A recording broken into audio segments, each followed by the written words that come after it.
welcome to a new episode of Off the Fence. We've got a different setup, which, by the way, this couch is rather comfy. You've been missing out. And sitting with you is awesome. Hey, so we have guests with us, Josh and Sophie. They are professional married people. You have been married for how long now? What's the time frame now? 1 year and 4 months. 1 year and 4 months. Yeah, you've learned everything. You locked in. Yep. We're doing a series. We're doing like a series of episodes on marriage, and I know we've talked about a lot of different things, but we wanted to talk about dating and the early years, like pre-marriage, but even that first year of marriage, and just have a conversation. And then Katy and I are going to kind of take over and talk a little bit about covenant and things like that. But we always start off the podcast. We got to get off the fence, and today is on queso. Which, I mean, are you a human being if you don't like queso? Right, you're a robot probably. Yeah. Yep. So here's what we do. You guys pick up, get your chips and queso, and dive in. Don't look underneath the cheese yet until you've tasted it. But what we're going to do is I'd like for you to determine the best queso available to those of us here in the north. Is this on taste or texture? Well, as we've learned in previous episodes, apparently like a breakfast burrito, you gauge it on how messy is it. So I'm going to lean towards. Your eyes first, though, I think. I'll lean towards like taste and stuff like that. But so of course, some of us right now, if you're listening, you're like, you make the best queso. That's cool. This is queso you can buy, like restaurant, grocery store kind of stuff. But any initial feedback yet on what you've been tasting? Anything like you're going, this is amazing or this is atrocious? What are the options? What are the options? Yeah, what are the 3 options? Like as in, like you want Where they're from? where they're from? Yeah. I think that's It's the not. point, is that we're not Yeah, that's the point. You can't know Oh. yet. Taste it first. Yeah. See, Josh, you're trying to like. Blind taste test.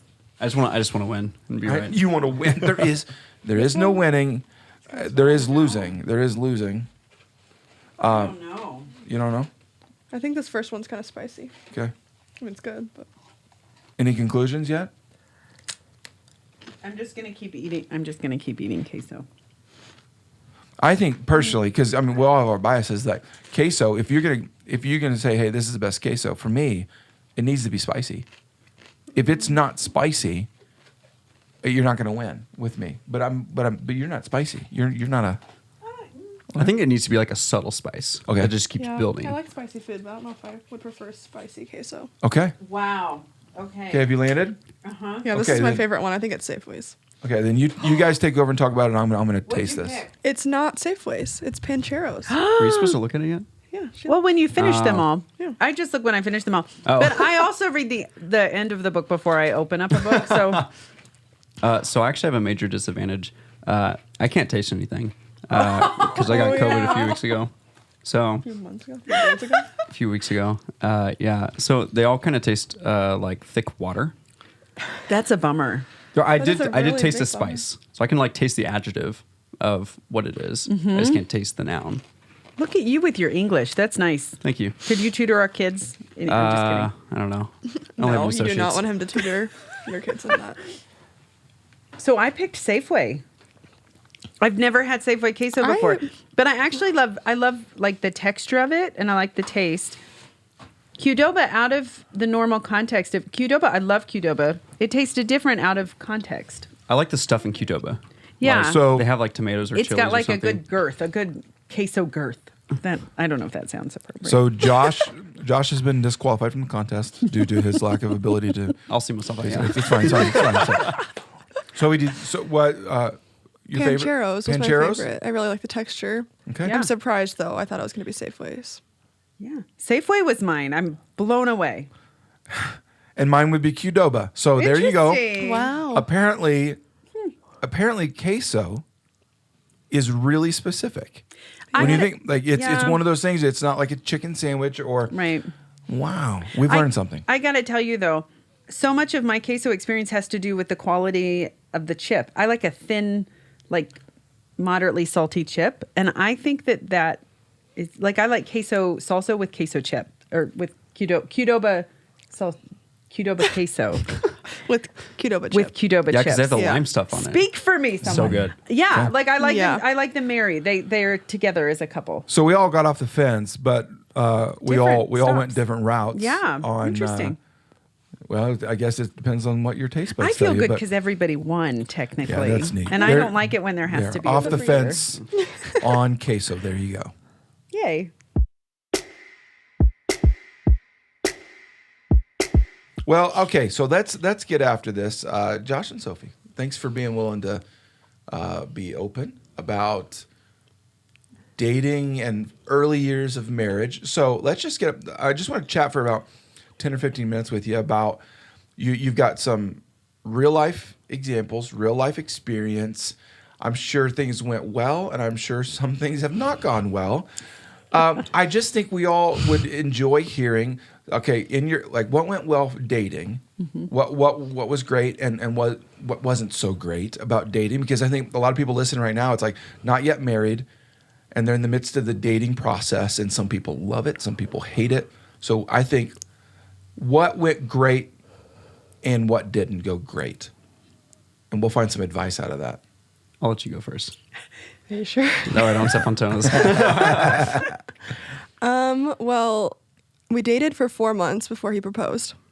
So it was great. Yeah.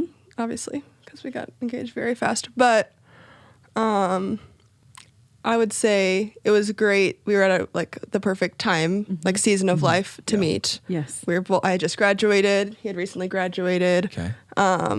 That's why it was able to move so fast, because it was just the right time. Cool. But I would say it was still hard. Like at first, I hadn't been in a relationship in a long time, since high school. Okay. And I was in grad school, so it'd been 5 years. Okay. And for him, he had just been in a relationship. So for us figuring out how to date again, Yeah. for me, was really hard because I hadn't done it since high school, which does that really count? I don't know. Yeah. But You could be hurt in high school. Yeah. So, yeah, that's true. But for him, I think it was hard to go right from another relationship that had failed to pretty soon after starting to date again in a more, I feel adult way, if that makes sense. Yeah. Yeah, I think for me, I was in a lot of relationships. Okay. So trying to figure out what I wanted, and I think relationship was also a sign of status too for me. Yep.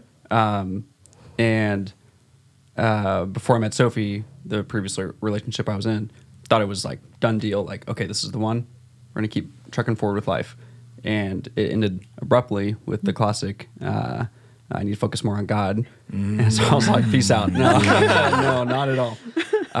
And so for me, when I met Sophie, I really liked her.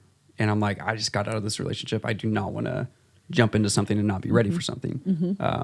And so I think it was more of a protection for myself, but also for Sophie, because I didn't want to do that to her because she's amazing. And I'm glad we talked about it, and it obviously worked out. So, What would you say?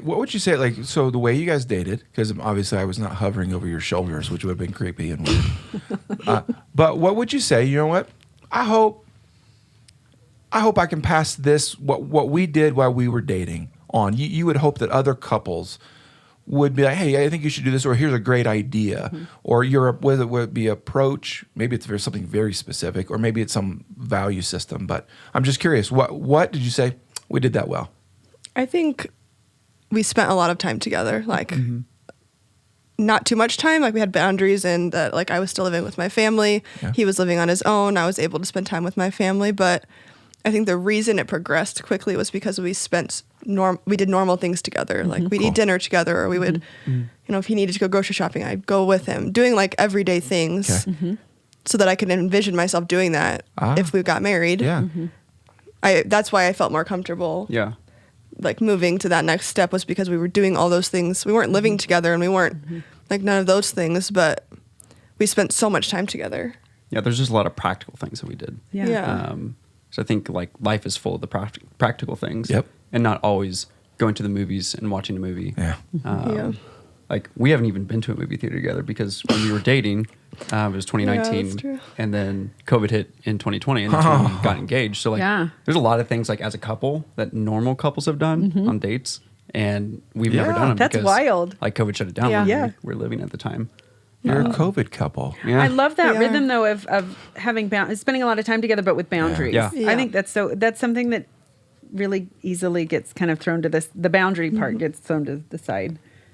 Especially when you're allowed. We were adults. We make our own decisions. Yeah. It's not like my parents or his parents had curfew and Yeah, things. keep like space on the couch, you know.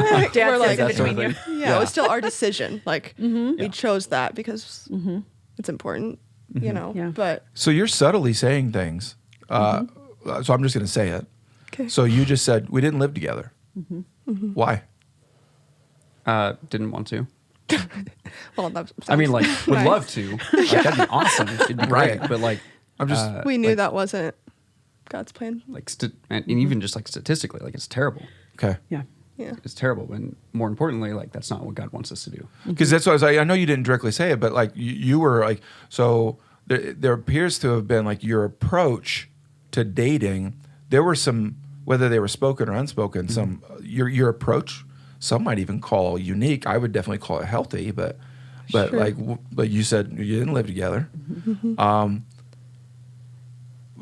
Like you seem to have like-minded value systems, or like because I know you both in the sense that you both follow the way of Jesus. You are Christians, and so that there's some of that like stuff gets taught. We don't always know why it's taught, which is Right. we follow suit with it. But it appears as though that you guys took an approach nowadays that not all couples are taking. Yeah. Do you regret taking that route? No. Okay. Not at all. Okay. I wouldn't think so. That was kind of a dad question. But- okay, so let's go to the opposite side. If you guys are willing to be vulnerable and like what weren't you guys great at dating wise, or maybe it's first year of marriage, but like where you're learning going, whether you didn't know about it, maybe it surprised you, or you're like, maybe it was a place of immaturity. We've all had. I mean, I can tell you all of our, but like what would you say?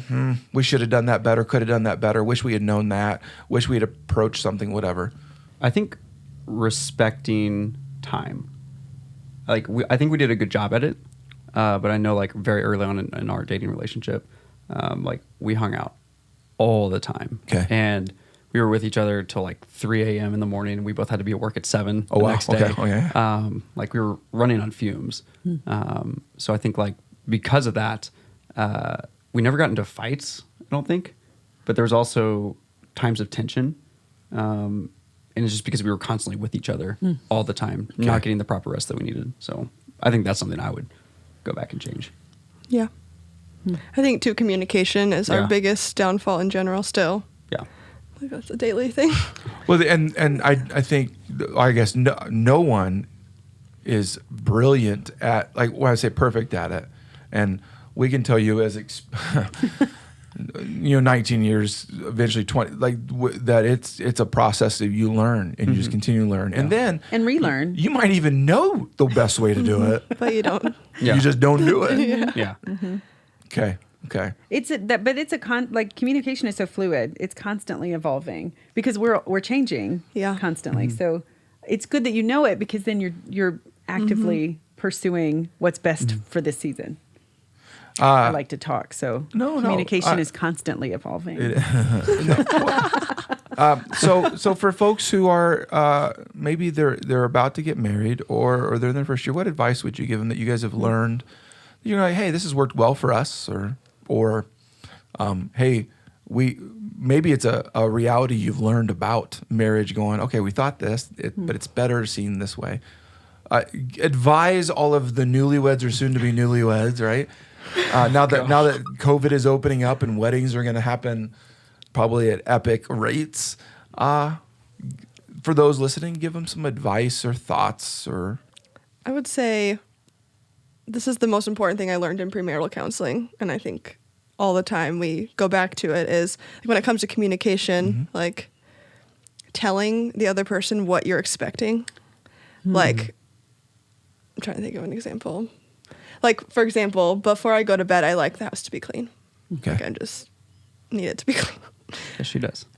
But so I tell him, like, hey, I'm going to go take a shower, which means I'm going to get in bed after the shower. And could you clean? I'm expecting that those 2 dishes in the sink are going to be done. It's like, yeah, sure. Where I have no right to be mad at him if I did not tell him that I'm expecting it. And so I think we've gotten much better at like letting each other know, because I can't be frustrated. It's not fair to be frustrated with you if I don't tell you what I'm expecting. And and now every time he tells me or I tell him my expectation, it's like, yeah, of course I'll do that. I would never have thought to do that. Yes. If you wouldn't have just told me. So I think that we've tried to do that throughout our whole marriage, because we learned that in premarital counseling, but it's a continual thing. Like, what you a said. gift to get that in premarital counseling. I know. Because I think 20 years down the line, there are couples still learning that I can't hold somebody to an expectation I've not articulated. Right. It's been We're so not mind helpful. readers. Yeah, exactly. Yeah. So helpful. Yeah. Awesome. So yeah, that's what I would say. Yeah. I would second that. Like communication, like I think 98% of problems can be worked out with communication. Like to go off what she said, I give very direct expectations, but not clear expectations. And Sophie says, Very helpful. Sophie doesn't say expectations, or says something like, I'm going to take a shower, and that means clean the dishes. Gotcha. Where I need to so- say, can you clean the dishes? I'm going to go take a shower. Yeah. So it's like learning to actually state what you mean. Yeah. And it can be embarrassing, like, hey, can you just go clean those 2 dishes, please? And it's like, I can just put this in the dishwasher, but I want you to, because I want to go to bed. So it's like, it's just like those little things, like learning to be very clear in what you say. Yeah. Or interpreting each other's language. Yeah. Because I think we have both. Yeah. We both like the house clean before we go to bed. That's fun. Well, but communication is often, it's not just what do you want done or what do you want to say. It's how does that other person receive your desires, and how do you help that person know you? And that's what you guys are learning. You're learning how to know each other. And one of the things in relationships I think that we miss is it's not simply just getting it. You don't just download it and just have it because you like that person a lot and are attracted to that person. You're just like, no, you like, help me know you. I want, and that's part of the love there is you want to know that other person. You want to actually know them so well that you can serve them better than any other person on this planet. But that requires, tell me, or learning cues and learning all that. And that's one of the beauties of marriage is if you're willing to do that. Yeah. But also being vulnerable enough to share what your needs are, because sometimes we don't want to articulate that we have needs. Because we want to not, You don't want to be a burden. Yeah. You don't want to be. So it's also the vulnerability to share what's going on. Well, thanks for your vulnerability. And I just want everyone to know. I want to prove that I love you guys. You guys own an animal that resides in your home. Yes, best animal we ever. sure do. Right. The best species of animal. Well, the easiest species. No, I'm just the going to say best. you own an animal. And easiest. The animal, I believe, in science books is known as a cat. I love cats. I Just really do. sometimes She's people think so that I cute. hate all cat people, and I don't. You just despise the animals, generous which you is are. really. I just want you guys to know that I love you. I'm proud of you. By the way, I'm very proud of you both. Because unlike common misconceptions, marriage is not easy. The first year isn't easy. It's not all easy. It takes work, and you guys are putting the work in it, and it's good. It's evident that you guys love each other. So, thanks for letting us interview you. Yeah. Appreciate Thank it. you. Thanks for having us on. You guys Yeah. are awesome. I loved talking to Josh and Sophie. I want to talk to you a little bit of that, and I'm going to finish this. One of the things we've not talked about with marriage is I want to go back to those vows that, well, in theory, some people write their own, and then there's the traditional ones. It's adorable when they do that. It is, I isn't was it? too nervous. As a pastor, I know people love to write their own vows. The traditional ones are so spot on. I have not been able to find better ones. But I want to talk about marriage and commitment. I have everything that I do with couples.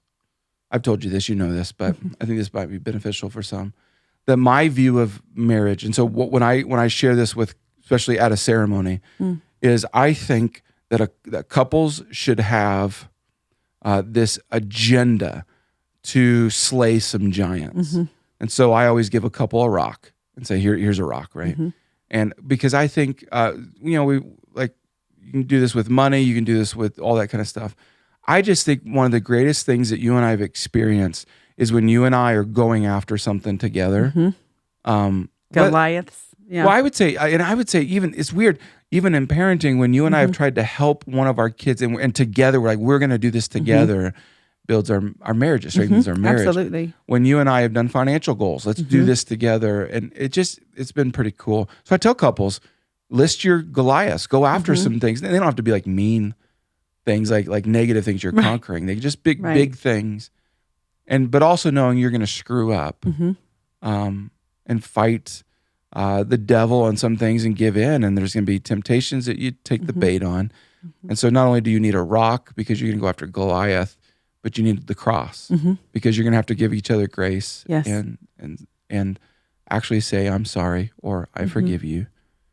And, but it just reminds me, I'm very, like, this is a big deal to me, is that when a couple says, even though I'm not sure they fully know what they're saying, for better or for worse. I mean, think how like broad that actually is, but not just broad, how powerful that is. To tell another human being, in essence, no matter how good you are at marriage, I'm going to stay in this marriage. No matter how great life is, I'm here. I am locked in. No matter if I even feel fulfilled, if my feelings are telling me otherwise, better or worse, I'm in this. And I think that's powerful. So in our marriage, I mean, we're creeping in on 20 years. We are. Not quite there yet, though. We can see it, though. Yeah, we can see it. We can up the road a bit. Regarding the world of commitment, what does commitment look like regarding our marriage? When you think of us, and if someone said, hey, are you committed to David? And you would likely give the right answer, yes. But what does that mean to you inside of your head and your heart? Well, I actually, when you ask that question, I literally think of our wedding day, because I think for me growing up, I thought of marriage, the wedding day, as being like the end of this pursuit of happiness, where it's a closing of something. Like, I got what I have always wanted. I wanted to be married to a great person, and I am, and so it's over. But it's the beginning. And now with, nearly 20 years looking back, I think commitment is saying, no matter what, I'm going to wake up and choose to love this person. I want this person to be my best friend. I want to assume the best. I want to, when I step into the temptation to just be frustrated or to not communicate or whatever it is, big or small, that it's a beginning. Marriage, the wedding day, is the beginning of something, not the close of something. And living life in that way where we get to just deepen our understanding of one another and our commitment to one another. Committed meaning, no matter what, I'm with you and I'm yours and you're mine, and I'm going to live my life that way. Not just when I'm out and about and living life, but the way that I treat you at home and honor you, the way I communicate to you. All of that is wanting to move us ahead and forward together. I picture this linking of arms, kind of walking together, which is probably your worst nightmare, linking arms, and I'm touchy, but I would say for me it's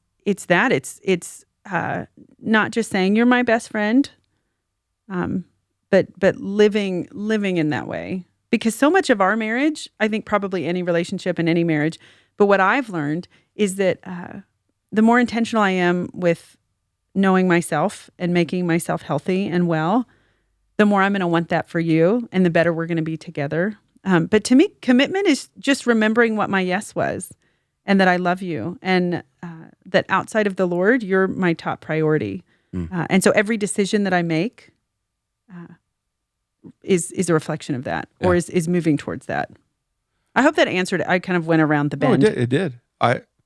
When I think about how I evaluate my commitment to you, because I do that. I know you're an Enneagram 3. I'm all about feelings, and you're all about. And I'm constantly wondering, how effective am I being? Like, literally, how effective am I being? And so I think about, how effective am I being as a husband to you? So the way I begin, because it's easy. Well, I'm being incredibly effective. I wake up handsome every day, and I'm nice. No, I think about something we were taught early on. Is I ask myself, what am I withholding from you? That's good. So I think I actually, this is something I learned early on. I was taught this, but do it still to this day. I will ask myself, and that sounds weird, but like, David, what are you withholding from Katy and why? And sometimes it's like really positive. Like, we learn. So there'd be sometimes get up in the morning, get the kids where they need to go and blah, blah, blah. And we go our separate ways. But during the morning, I noticed you looked like freaking hot. Oh, you're so nice. But I didn't say anything to you. Right. I didn't say, I just noticed it. And it was like, whatever. And just went, that I learned that is to tell you that at 5:35 after I've come home and we've had our day or whatever, or even just before we go to sleep and say, oh, I withheld this from you. I just it wasn't like intentional. We just went about the day. You looked like amazing. I love that new sweater or whatever you're wearing. And I've learned how meaningful that is to you, to where sometimes it's like, you don't always have to say it in the moment. It's that you took the time to say it when you remember, even when you remembered right. the moment. So that's one of like withholds, learning what I've withheld from you. But then also, well, I don't know if this is my personality or my makeup, my temperament, but when I get mad at you, I'm tempted to withhold from you. Like for me, like I'm not going to talk to you. I'm going to withhold that from you. Or I'm not going to do such and such. I'm going to withhold. And so when I get upset, when I'm not happy with a situation, whatever reason it would be, I have learned about myself. So I stopped, I think partially because I am a 3 on the Enneagram. I stopped, performing sounds bad. I stopped being effective on purpose. And so one thing in marriage I've learned is to ask myself, what am I withholding and why? And I'm a pretty honest person. I hate lying, dishonest, deceit. I can't stand it. So I actually have a pretty easy time being honest with myself. I know the answer real quick, what I'm withholding from you. And if it's like, oh, you didn't say that to her and you should say that to her. Or, oh, you're throwing a tantrum in your own little circle there, David. You're withholding conversation. You're withholding whatever, access.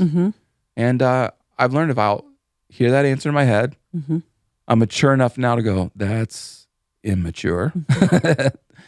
And I wonder, that might help some folks in the sake of, what does it look like to be committed? You can say, well, I'm here. Nah. Yeah. Like, it's not just and about, I'm not cheating, and I'm not doing, like, I'm not doing this, or I'm not doing that. Yeah. And so those of us, especially who grew up in Christian homes or homes where you're like, you know what, I know I'm supposed to be maritally faithful, no adultery. I'm not supposed to go do crazy, dumb stuff. And so many of us are not doing crazy, dumb stuff, but we're doing dumb stuff. That adds up. And I think communication fuels the commitment. I think it helps us fulfill the commitment, and not just fulfill it, but thrive within it.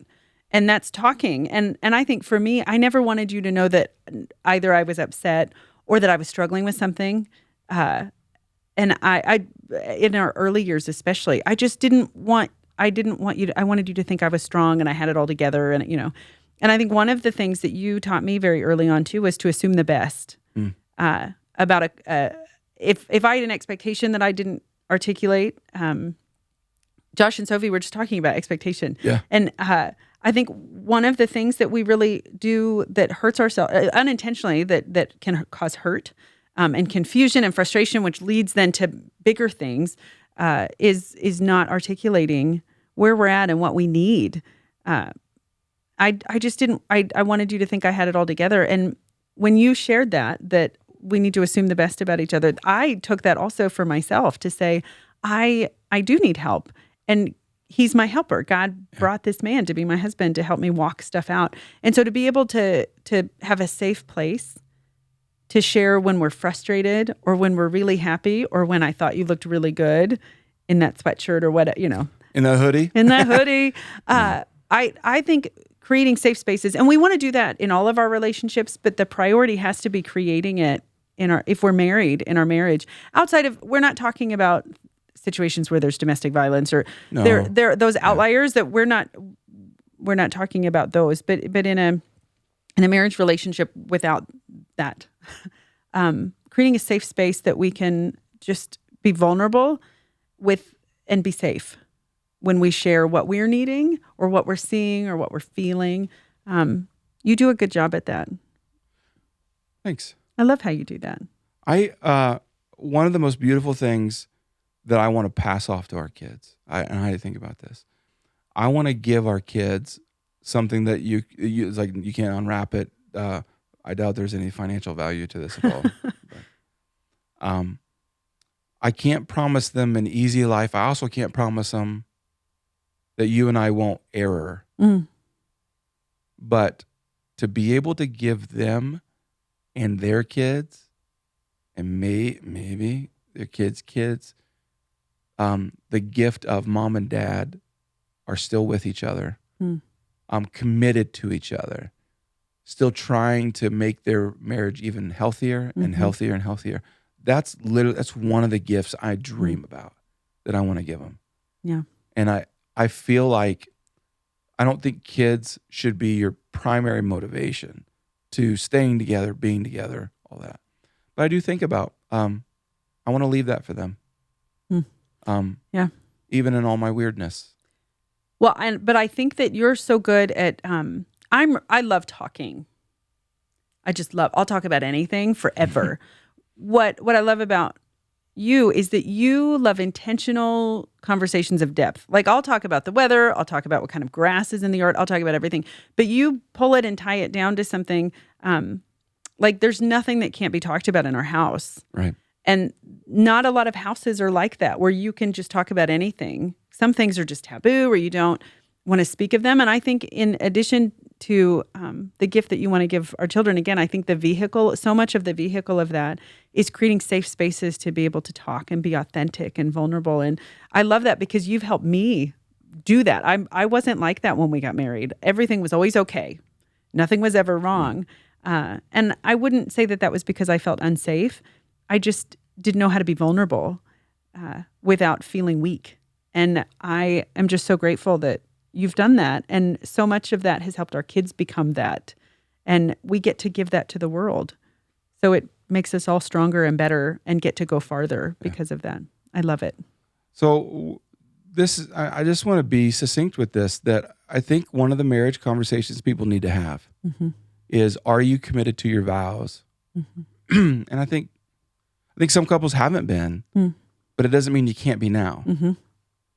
I would tell you, I've counseled enough couples and walked them through their messes, that the other side of the fence is often far more painful than just getting off of your fence, staying on your property, you know, and in your marriage, and figuring out a way to make it work. And so maybe this is a good bump from the Lord, a prompting from the Lord, going, hey, stay committed and figure out how to do it. Literally figure out how to make it work. And end up thriving, not just working, but thriving. And the best versions of you independently and together. So I just going to put it out there again. We put out there different times. I hope that this marriage talk, this stuff that we've just hasn't like lost some of those of you who are like, you hate marriage, but I hope it's beneficial.